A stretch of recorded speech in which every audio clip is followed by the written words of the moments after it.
The diction I teach is the shape you give to your musical thought. And the way to go to find the perfect placement, non-placement of your language in your throat is the sleeping, snoring position.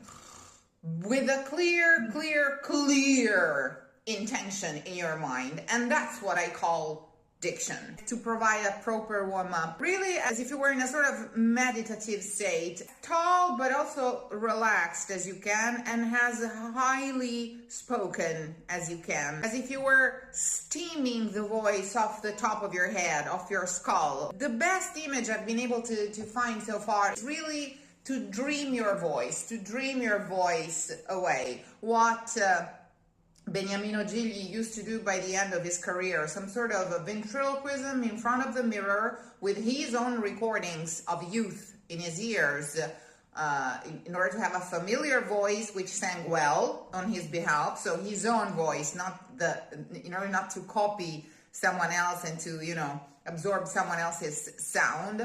He put his own recordings in his ears. He looked at himself in the mirror, and he just started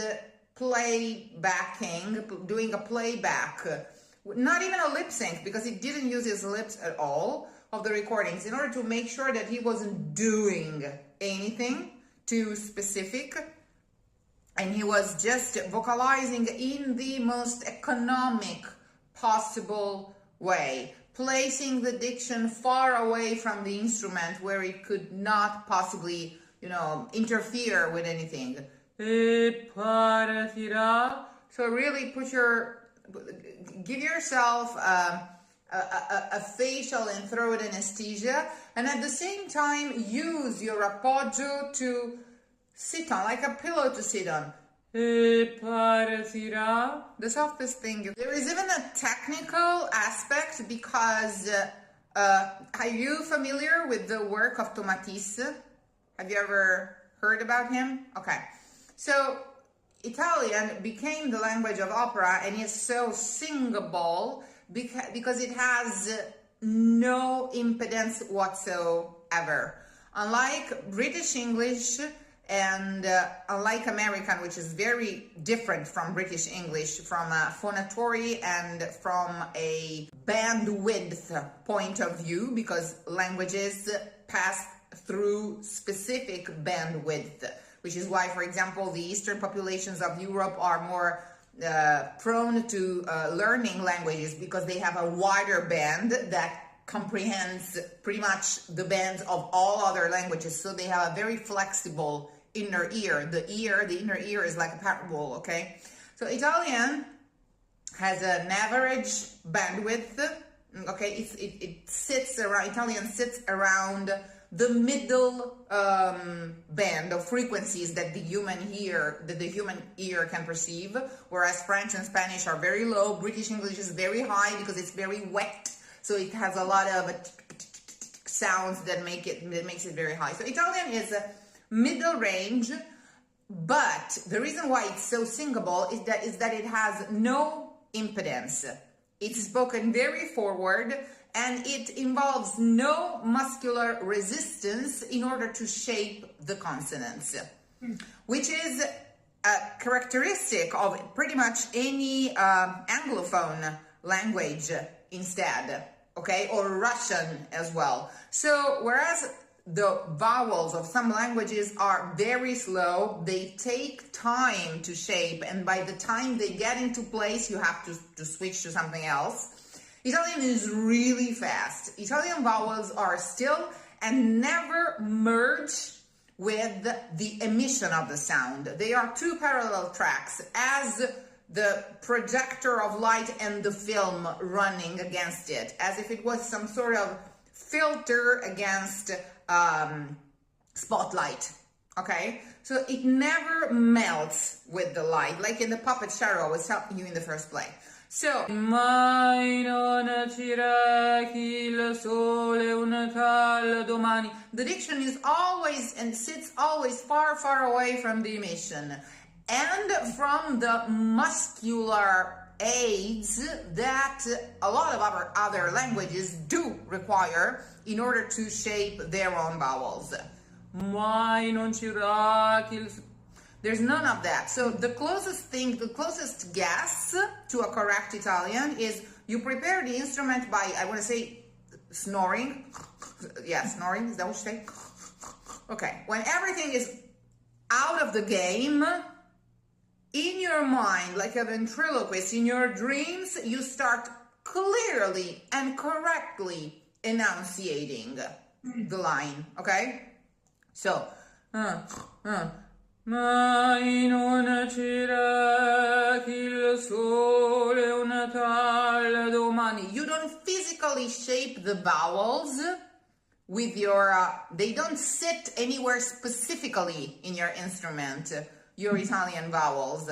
Ideally, they're all contained in a very small nucleus, but it doesn't even sit in your throat. This is, if we were a violin or a cello or something, this is our, basically this is our, where our keys sit, but it's not where you strike the chord from, okay, or where you, neither where your left hand articulates the phrase. So this is where the emission dwells, and it's fine. But as complementary as it is with the diction, they don't live in the same place, okay? And in the case of Italian, the more relaxed you are, the more let go you are, the best it will be. Because if you're completely relaxed, but at the same time you make a deliberate effort to keep it as sharp as possible in your mind, as if you were having a vivid dream, a very vivid dream, but you were nonetheless sleeping, okay? You were nonetheless asleep. That will bring your instrument to do the bare necessary, okay, to concur to the actual audible spoken result without manipulating, without chewing on the language, okay? That's the main characteristic of Italian. That's why it's so easy to sing, and most importantly, to write down.